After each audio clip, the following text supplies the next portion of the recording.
ಉತ್ತರ ಪ್ರದೇಶದ ಲಕ್ನೋದಲ್ಲಿ hit and run case ಒಂದು ನಡೆದಿದೆ. 12 ವರ್ಷದ ಬಾಲಕನೊಬ್ಬ ಕಾರು ಚಲಾಯಿಸಿ 6 ವರ್ಷದ ಬಾಲಕನ ಸಾವಿಗೆ ಕಾರಣ ಆಗಿದೆ. ನಿನ್ನೆ ರಾತ್ರಿ ನಡೆದಿರುವಂತ ಘಟನೆ. 12ನೇ ತರಗತಿಯ ವಿದ್ಯಾರ್ಥಿ ತನ್ನ ಗರ್ಲ್ ಫ್ರೆಂಡ್ ಜೊತೆ ಜಾಲಿ ರೈಡಿಗೆ ಹೋಗ್ತಾ ಇದ್ನಂತೆ. ಈ ವೇಳೆ ಅಪಘಾತ ಆಗಿದೆ. 6 ವರ್ಷದ ಬಾಲಕ ಬಲಿಯಾಗಿದೆ. ಕಾಲೇಜಲ್ಲಿ ಫೇರ್ವೆಲ್ ಮುಗಿಸಿ ತನ್ನ ಗರ್ಲ್ ಫ್ರೆಂಡ್ ಜೊತೆಗೆ ಕಾರಲ್ಲಿ ಹೊರಟಿದ್ದ 12ನೇ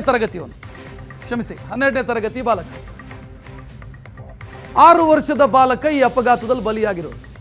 ನೋಡ್ತಾ ಇದ್ದೀರಿ ಕಾರು ಎಷ್ಟು ಸ್ಪೀಡಲ್ಲಿ ಇತ್ತು ಅನ್ನೋದು ಈ CCTV ದೃಶ್ಯ ನೋಡಿದ್ರೆ ಗೊತ್ತಾಗುತ್ತೆ.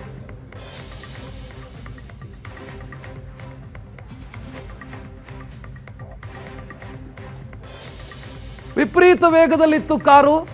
ದೃಶ್ಯ ನೋಡಿದ್ರೆ ಗೊತ್ತಾಗುತ್ತೆ. ಅಂದ್ರೆ ಸಿಟಿ ಲಿಮಿಟ್ಸ್ ಅಲ್ಲಿ ವಿಪರೀತ ವೇಗವಾಗಿ ಕಾರು ಚಲಾಯಿಸಿರೋದು.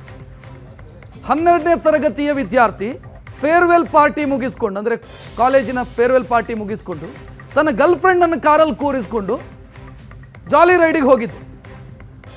ಅಪಘಾತ ಆಗಿದೆ. 6 ವರ್ಷದ ಬಾಲಕನೊಬ್ಬ ಬಲಿಯಾಗಿದ್ದಾನೆ ಅಪಘಾತದಲ್ಲಿ.